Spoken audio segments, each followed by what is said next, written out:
Senhores Deputados, vamos então dar início aos nossos trabalhos. Bom dia a todos.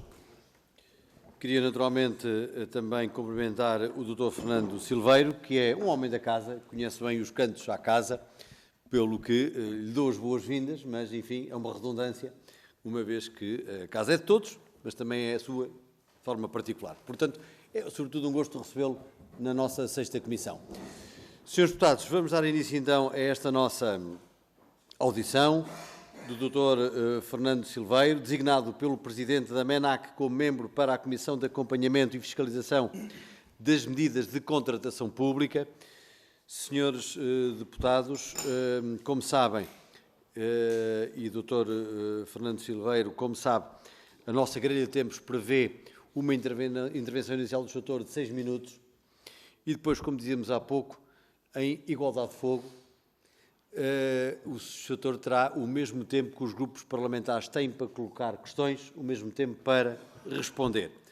O grupo parlamentar do PS tem 6 minutos, o grupo parlamentar do PSD tem 6 minutos e o grupo parlamentar do Chega tem 5 minutos. São estes os 3 grupos parlamentares neste momento representados nos nossos trabalhos.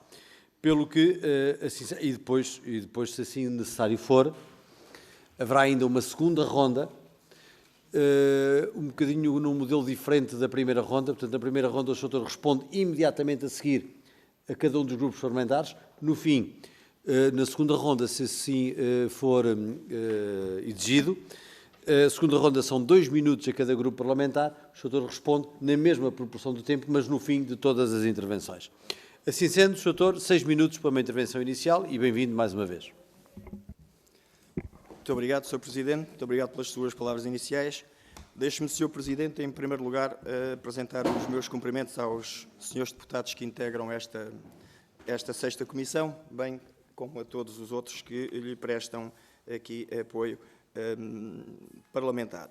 Em segundo lugar, permita-me, Sr. Presidente e senhores deputados, enfatizar que esta minha audição decorre da minha designação pelo Sr. Presidente do Mecanismo Nacional Anticorrupção para a continuação no mandato da Comissão de Acompanhamento e Fiscalização das Medidas Especiais de Contratação Pública, CIMEC, a partir de agora, abreviadamente, para nos facilitar também o diálogo.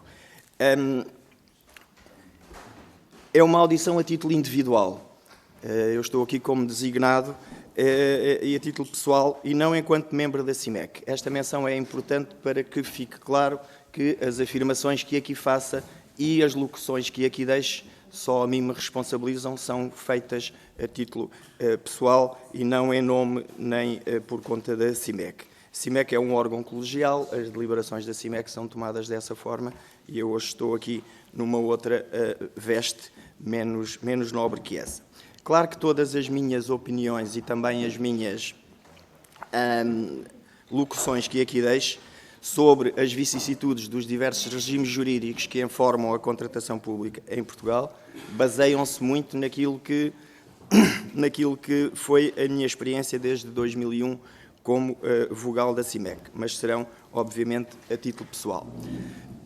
Não querendo ser maçador, até porque esta comissão foi destinatária do meu currículo, eu deixava aqui apenas uma viagem muito rápida sobre qual foi até agora o meu percurso profissional. Eu sou licenciado em Direito e mestre em Direito, em ambos os casos pela Faculdade de Direito da Universidade de Lisboa. Fui docente da Faculdade de Direito da Universidade de Lisboa durante 16 anos,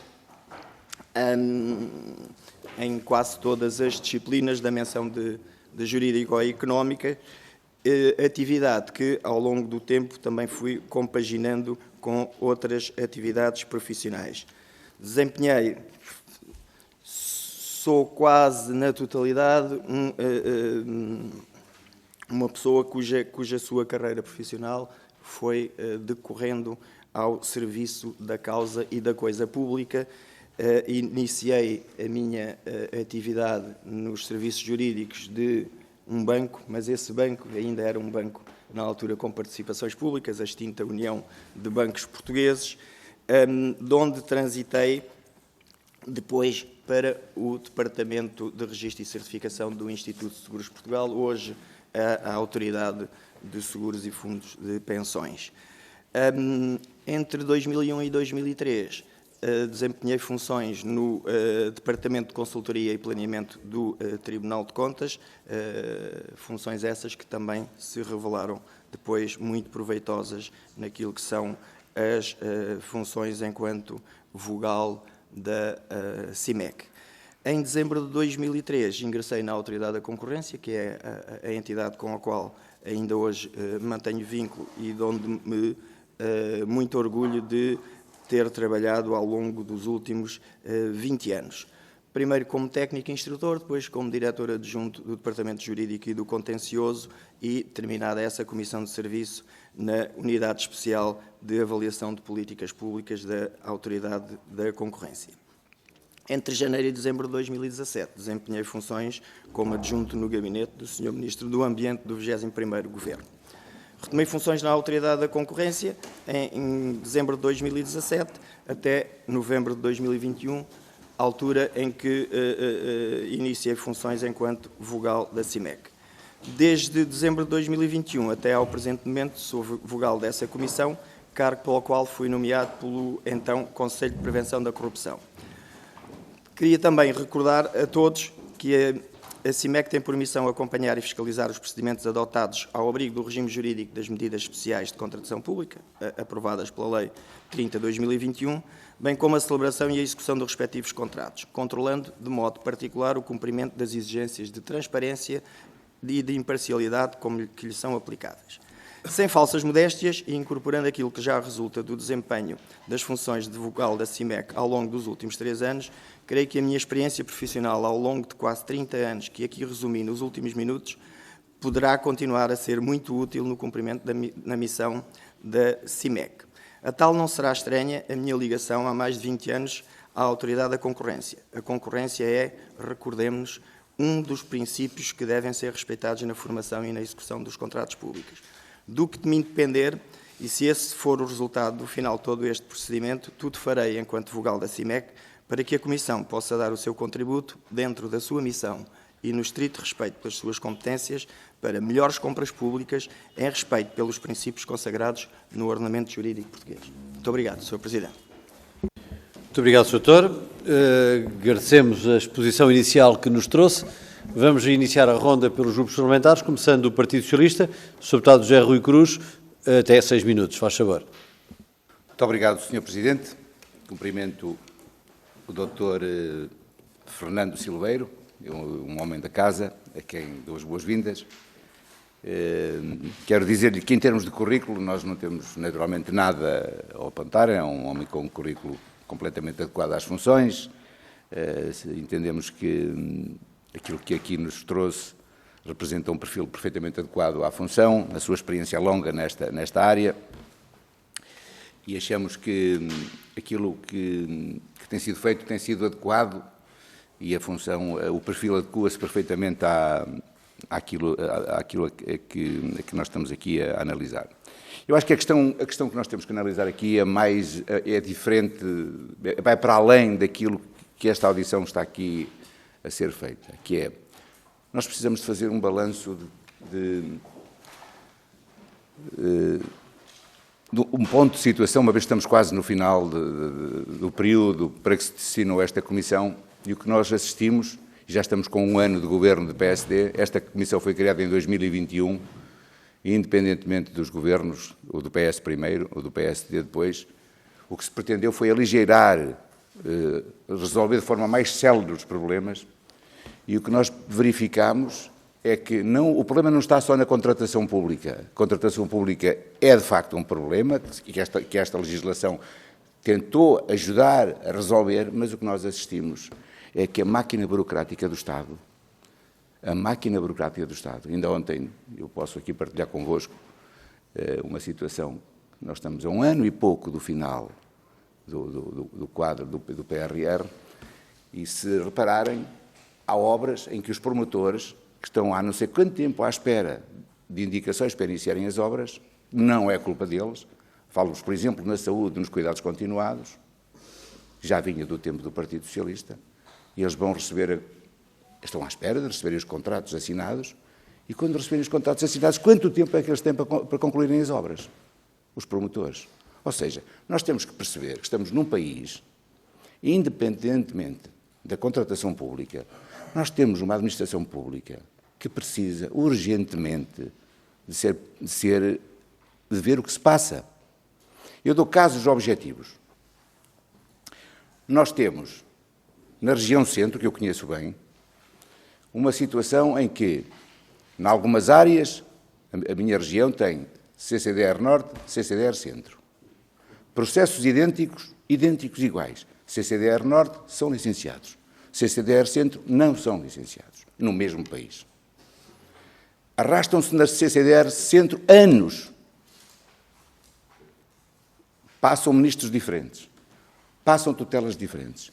E ninguém consegue resolver isto no nosso país. E, portanto, independentemente destas comissões que nós criámos e que fazem bem o seu trabalho, nós precisamos de ir mais além do que a contratação pública. Nós precisamos de ver o que é que se passa na nossa administração pública, em que muitos mangas de alpaca entravam o desenvolvimento do país. Nós temos empresas... Isto não é um problema dos políticos.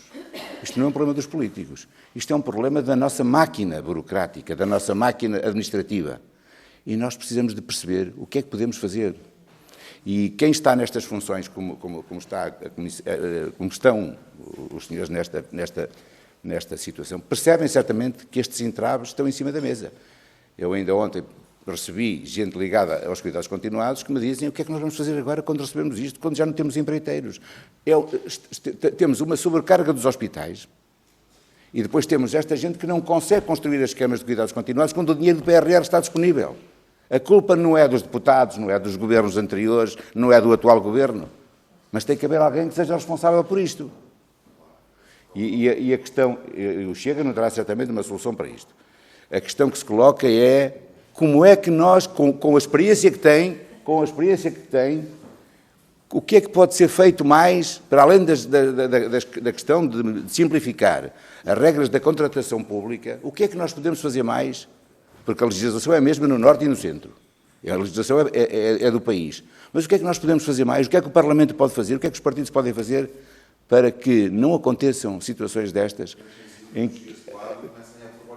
O Sr. Deputado já vai ter tempo na sua interpelação, tem 6 minutos. E tem 6 minutos? 5. E é demais. E, portanto, queria questionar em termos práticos da sua experiência, que é longa nesta Comissão, é um dos membros que está desde o início, se sente também que há esta dificuldade, para além das regras da contratação pública, que também há estas dificuldades que agravam aquilo que são as dificuldades da contratação pública, que isto também é mais um fator que não facilita. Muito obrigado. Muito obrigado, Sr. Deputado. Sr. Doutor, faz favor, tem até 6 minutos para a resposta. Muito obrigado, Sr. Presidente. Muito obrigado, Sr. Deputado José Rui Cruz, pelas suas pertinentes questões.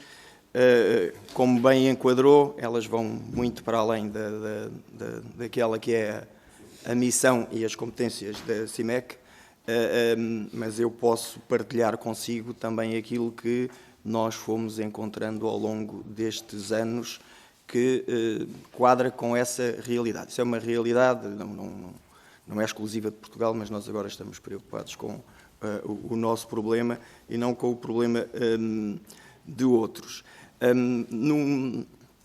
Nós organizámos aqui há um ano e meio um congresso nesta casa, a CIMEC foi dinamizadora juntamente com o IMPIC, sobre a inteligência artificial e a forma como ela pode ser utilizada para melhorar os processos de contratação pública. E na altura a questão da morosidade é uma das questões que vem à baila, e eu recordo-me de um dos interlocutores ter dito que grande parte dos problemas da contratação pública não estão no Código da Contratação Pública, estão a montante do Código ou estão a jusante do Código. A nossa margem de conformação do Código também não foi totalmente livre. Os nossos códigos são transposição das diretivas europeias e, portanto, temos um quadro muito rígido do qual não conseguimos fugir. Mas eu comungo dessas suas preocupações. Numa das últimas, e está no nosso plano de atividades para o ano 2025, nós pretendemos aferir junto das entidades adjudicantes o porquê da morosidade dos procedimentos. Porque achamos que faz sentido saber qual é a causa dessa morosidade. E nós construímos uma grelha com tempos mínimos que o Código exige para determinados passos no procedimento e, portanto, em relação à apresentação de propostas, não pode ser abaixo de X dias, sob pena de estarmos a violar outros princípios da contratação pública. Mas nós tememos muito que a resposta, com dados empíricos, tememos muito que ela aponte para que seja por falta de capacitação por parte de grande número de entidades adjudicantes que o processo depois se arraste, nomeadamente ao nível da análise das propostas, que é o momento mais decisivo e mais consumidor de tempo por parte das entidades adjudicantes. E temos tido também, ao longo dos últimos 3 anos, uma atividade pedagógica a esse nível, em parceria com o INPIC as mais das vezes, mas temos também procurado perceber isso. Fizemos também no início, e são dados públicos, não estou aqui a revelar nada que os seus deputados não conheçam já, um inquérito às entidades adjudicantes e uma das questões afloradas foi exatamente essa. Há uma série de constrangimentos que impedem que o procedimento de contratação pública seja mais célere. Nós tivemos uma reunião a Norte, não identifico aqui a entidade, em que o administrador da entidade adjudicante nos transmitiu: nós estamos há mais de 1 ano para que nos aprovem uma portaria de extensão de encargos. E quando ela vier aprovada, isto foi no início das nossas funções, vai ser inútil, porque o período para o qual ela tinha sido pedida já não corresponde. Mas mesmo que fosse útil, demorando 1 ano, os concorrentes que apresentaram propostas depois já não mantêm a sua proposta. Se estivermos num quadro de inflação não despicienda, as propostas ficam rapidamente desatualizadas. E, portanto, é algo que nos preocupa, é algo que urge ser debatido. O quadro é muito específico, o código está feito para ser um procedimento muito formalista, muito formalizado, e nós vivemos agora num constrangimento que exige celeridade que não existia à data em que, 2008, o Código e as diretivas foram transpostas pela primeira vez. Muito obrigado, Sr. Doutor, pelas respostas dadas. Cabe agora a vez ao Grupo Parlamentar do PSD. Penso que o Sr. Deputado Marco Claudino, faz favor, Sr. Deputado, 6 minutos. Muito obrigado, Sr. Presidente. Queria naturalmente também cumprimentar o Dr. Fernando Silveiro. Já não é a primeira vez que está aqui nesta casa, a acompanhar, designadamente, a acompanhar e a receber aqui esta comissão, ou nós a recebermos no âmbito da prestação de contas por parte da CIMEC. Como foi dito já anteriormente, o currículo do Dr. Fernando Silveira é um currículo bastante longo e positivo. É positivo em termos daquilo que é a extensão das suas competências e da sua experiência, mas também há uma confirmação por quem o nomeia pela 2ª vez, portanto há uma renovação da confiança, à época pelo Conselho Superior de Prevenção para a Corrupção e agora pelo BNAC para a indigitação para este cargo.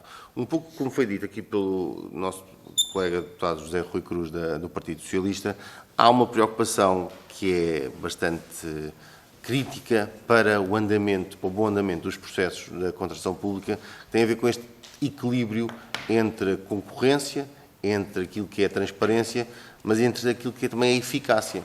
E muitas vezes nós estamos a tentar, nas regras que disse que são transpostas, e elas, em alguns casos, eventualmente fomos mais papistas que o Papa e fomos para além daquilo que era necessário, naquilo que são as exigências contratuais, fazemos com que tenhamos, paradoxalmente, um resultado contrário à concorrência. Porque se nós tivermos regras tão rígidas que tenhamos um concorrente, ou muitas vezes, como acontece, concursos desertos, isso não ajuda a concorrência, isto prejudica a concorrência, aparentemente estando a ser amigos da tal concorrência. E a primeira reflexão, um pedido que lhe faria, era sobre este equilíbrio que é necessário entre promoção da concorrência, promoção de eficácia, para termos resultados práticos e aquilo que, eventualmente, na sua experiência, não só como jurista que trabalha na área, nas várias vertentes, mas também aqui, nesta função em especial, na CIMEC, nos pode dar como, eventualmente, sugestões, para além das medidas especiais de contratação pública, mas para a própria Código da Contratação Pública. O segundo aspecto também referido, e pedindo licença por ir acompanhando este raciocínio que o Partido Socialista fez anteriormente, no qual nós concordamos absolutamente, tem a ver com o extra-contratação pública. São as pequenas dificuldades que se tornam tão significativas que também elas vão impedir exatamente a execução dos contratos pela questão prática. Nós podemos ter as melhores regras, mas se elas não se aplicam por dificuldades da administração direta do Estado, ou no caso da administração autónoma, dos municípios, também elas próprias têm essas dificuldades no dia-a-dia. Ou, porventura, por questões até judiciais, com as impugnações que vão suspender a execução das obras, e já alguma coisa fizemos, e já disse publicamente, e repito, com a colaboração do Partido Socialista, para fazer alterações à lei com vista não só ao PRR, mas também aos fundos europeus, poderem de facto ser executados, porque o país não pode perder a oportunidade de executar integralmente o PRR. Também aqui lhe questionava se, relativamente à lei que numa primeira fase teve algumas vozes contra, isso foi público, se entende que este tipo de ações e de medidas são amigas da contratação pública e da execução das obras públicas, ou se por outro lado, como os críticos vêm fazer, equiparar ou de alguma forma misturar com ações de promoção da corrupção.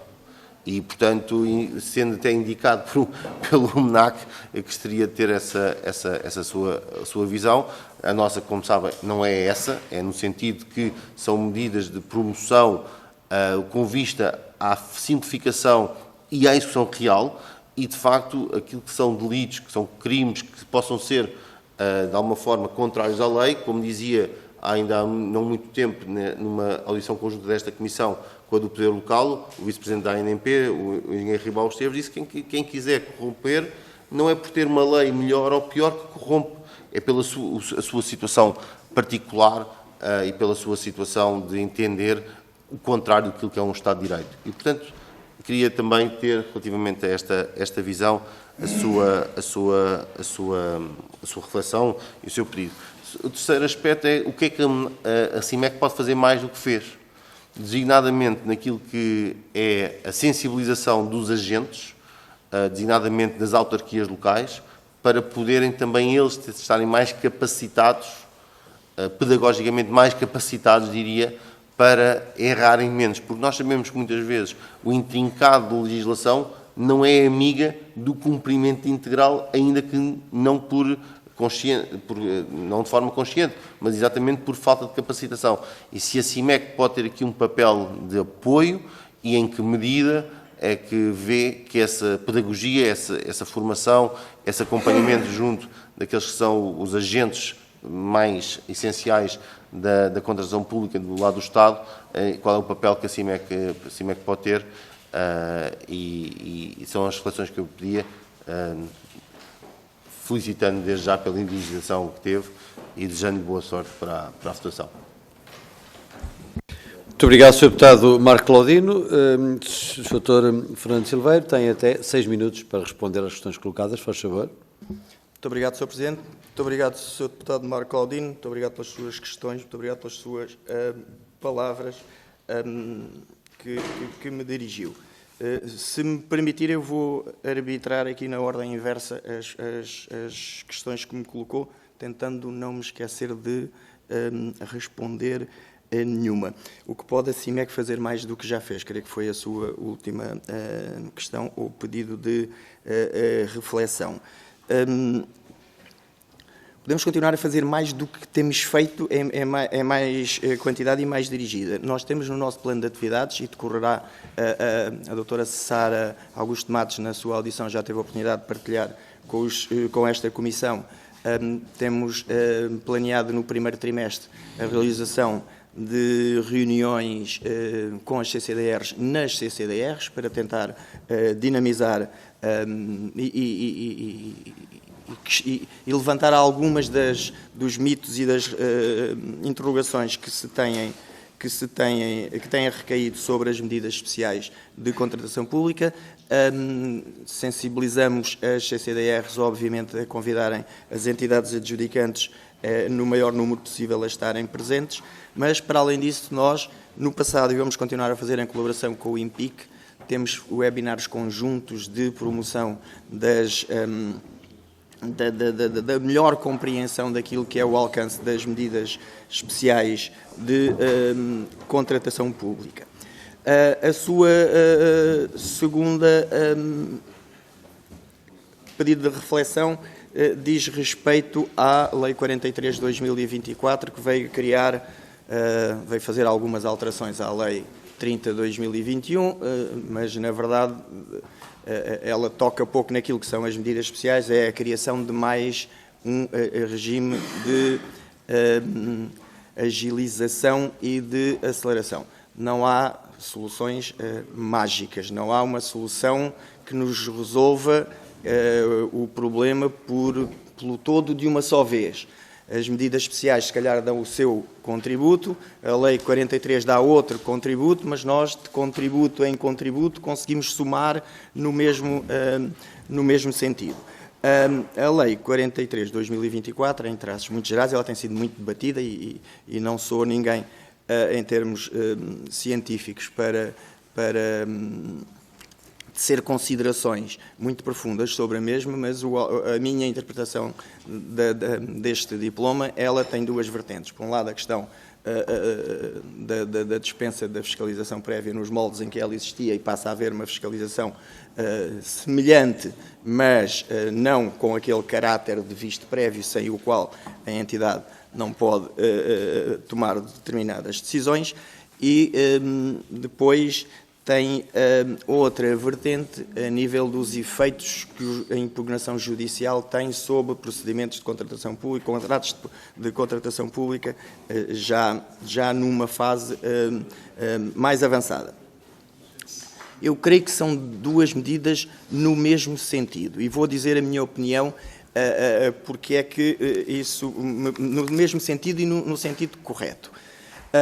A fiscalização prévia existe em Portugal, mas, na verdade, ela não é a única fiscalização que o Tribunal de Contas exerce sobre este tipo de procedimentos. E, portanto, o facto e nós temos dispensas de fiscalização prévia, genericamente, até 750 mil euros, e não é por esses contratos e esses procedimentos estarem dispensados de fiscalização prévia que depois o Tribunal não exerce também alguma fiscalização prévia.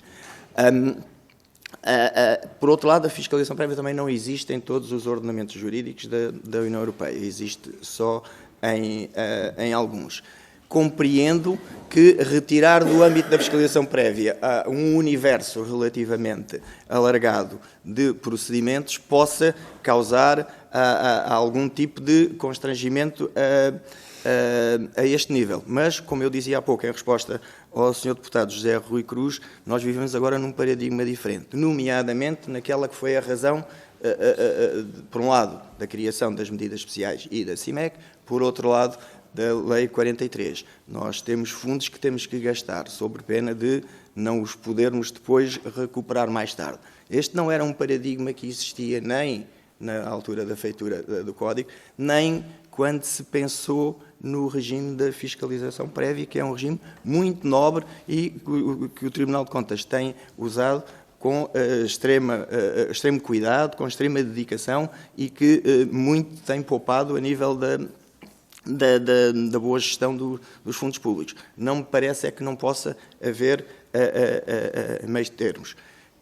Creio até que, contemporânea com essa alteração que a Lei 43 de 2024 veio introduzir, havia notícias não desmentidas na comunicação pública que o próprio Tribunal de Contas tinha sugerido que se refletisse sobre o aumento dos limiares da dispensa de fiscalização prévia, nomeadamente adequando-os à inflação que não tinha sido despicienda nos últimos tempos.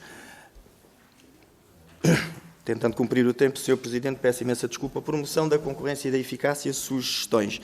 Não é difícil, não é fácil conjugarmos as duas vertentes, mas eu creio que os relatórios da CIMEC têm, e que são públicos, volto a repetir, têm dado nota disso mesmo.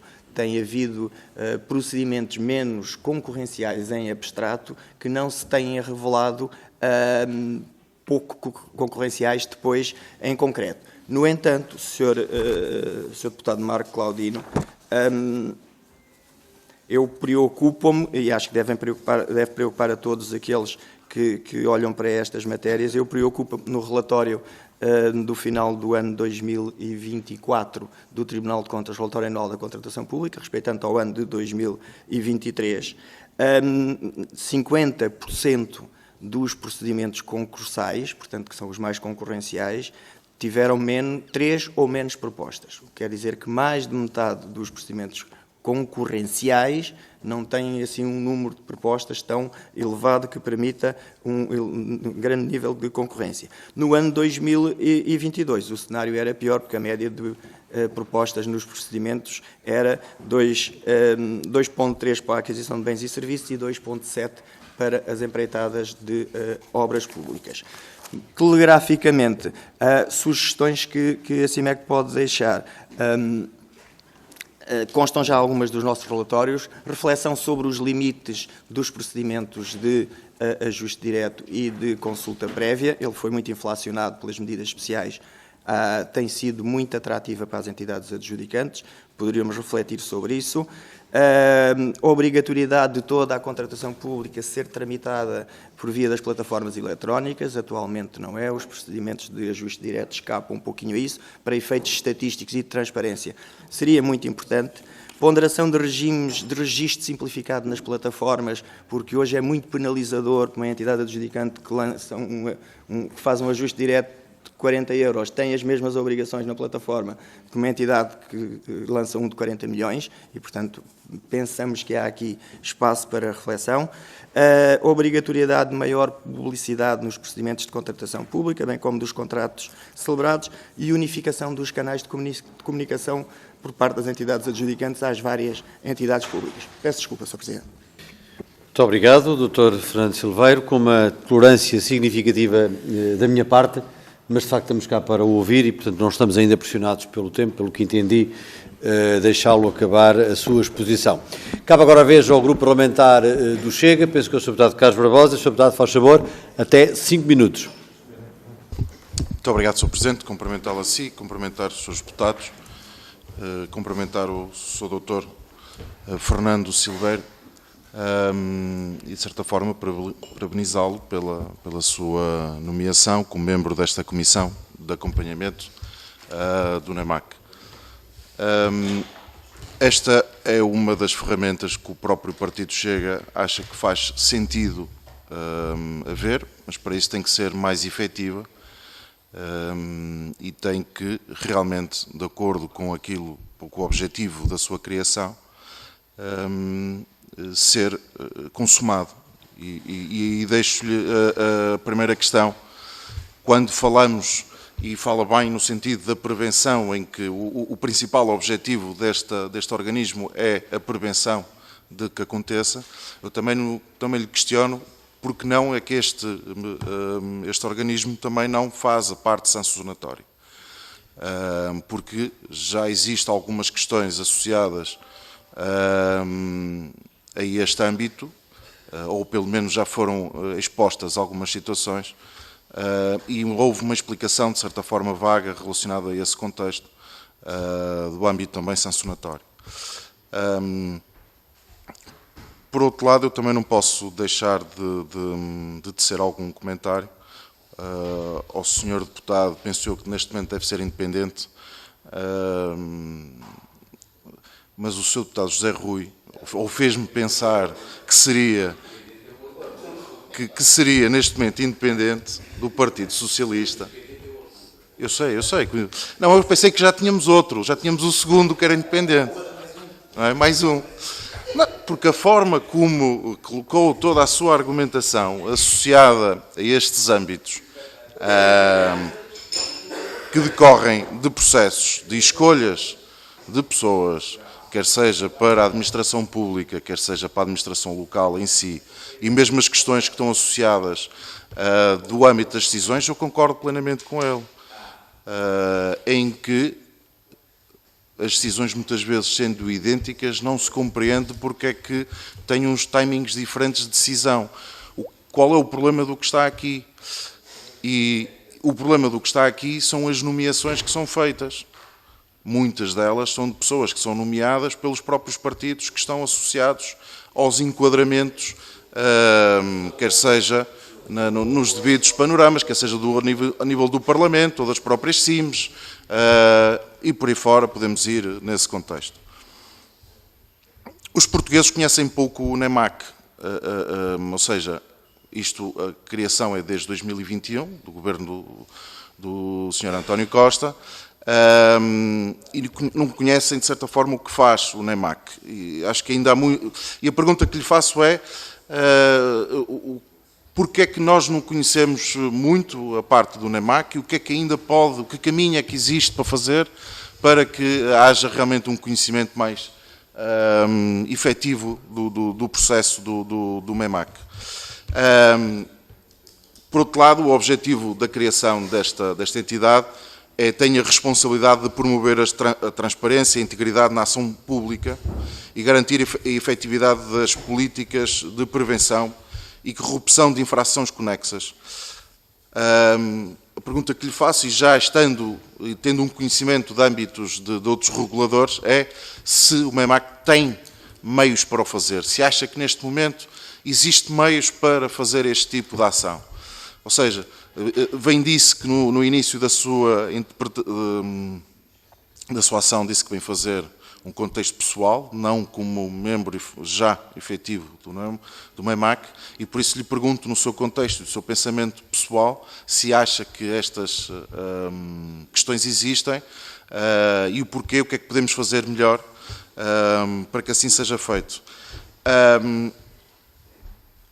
Uma questão que lhe ponho, que foi de conhecimento e que teve também uma resposta do atual Sr. Presidente do MEMAC, que é o processo da ANA contra o Estado, e que é um caso e que o título que está associado é quase secreto. Um processo da ANA contra o Estado é quase secreto. Isto tem a ver com as indemnizações no caso Covid.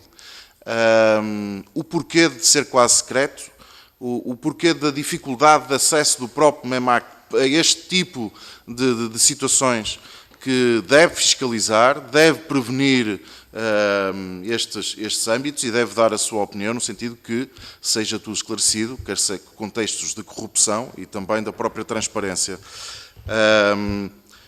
E aí faço-lhe a minha pergunta também, que é como é que é possível então prevenir e detectar a corrupção sem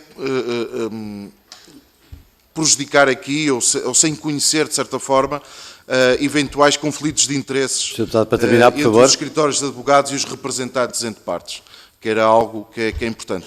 Sr. Presidente, só uma nota para terminar. Sr. Deputado José Rui Cruz, por exemplo, o portal do licenciamento proposto pela IEL, em que o Partido Socialista votou contra, era uma das formas de termos, certamente, uma administração pública mais eficiente. Muito obrigado, Sr. Deputado. Muito obrigado. Muito obrigado. Dr. Fernando Silveiro tem até 5 minutos para responder às questões colocadas. Faz favor. Muito obrigado, Sr. Presidente. Muito obrigado, Sr. Deputado Carlos Barbosa, pelas suas palavras e pelas suas questões. Eu estou um pouco aqui no espartilho para tentar responder a todas elas pelo seguinte. Eu estou aqui indicado pelo Presidente do MENAC.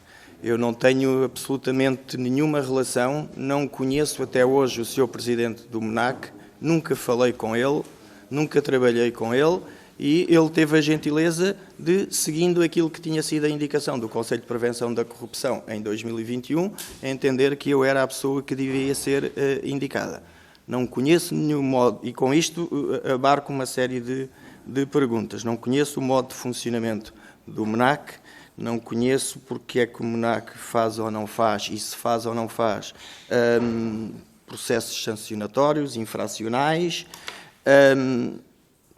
Não conheço no íntimo aquilo que o MNAC faz para além do que vem na comunicação social. Não estudei, não me debruço, porque não tenho que as aplicar, as competências do MNAC. Noto pela comunicação social uma série de falta de meios para desempenhar as funções que tem sido recorrente, mas só tenho esse conhecimento através da comunicação social. Desconheço o processo da ANA versus Estado e não sei porque é a dificuldade de acesso do MNAC a esse processo. Eu sou deputado, com muita pena minha, não tenho nenhum conhecimento destas áreas porque não tenho nenhum relacionamento com o Mecanismo Nacional Anticorrupção. A primeira pergunta que o Sr. Deputado fez, prevenção, porque é que a Comissão não faz processos sancionatórios? Se estava a referir ao MNAC, a resposta é a mesma que as anteriores, eu não tenho conhecimento nenhum interno sobre o funcionamento do MNAC. Se estava a referir à CIMEC, para a qual estou indicado como vogal, nós não fazemos processos sancionatórios porque a lei não nos atribuiu competências para fazer processos sancionatórios. Atribuir-nos competências para acompanhamento e fiscalização e, detectando indícios de que haja algo que não esteja em conformidade com a lei, reportar às entidades que têm competência para aplicar essas sanções e instruir os processos sancionatórios. E é isso que temos feito e que demos conta ao Tribunal de Contas numa interpelação que o mesmo nos fez sobre essa temática. Muito obrigado, Sr. Doutor, pela forma direta e esclarecedora como respondeu. Eu não tenho inscrições para a segunda ronda. Pelo que não temos inscrições. Sr. Doutor, terminamos assim esta audição. Agradeço os esclarecimentos que nos trouxe, em nome de todos nós, e desejo as maiores felicidades no desempenho das funções que certamente irá desempenhar também. Muito obrigado. Muito obrigado, Sr. Presidente. Muito obrigado, Srs. Deputados. Senhoras e Srs. Deputados, nós temos a nossa reunião ordinária, já de seguida. Iria sugerir que fizéssemos um intervalo de 10 minutos e que iniciássemos a reunião às 11 da manhã, até para que outros grupos parlamentares possam, entretanto, juntar-se assim entenderem. Muito obrigado e até já.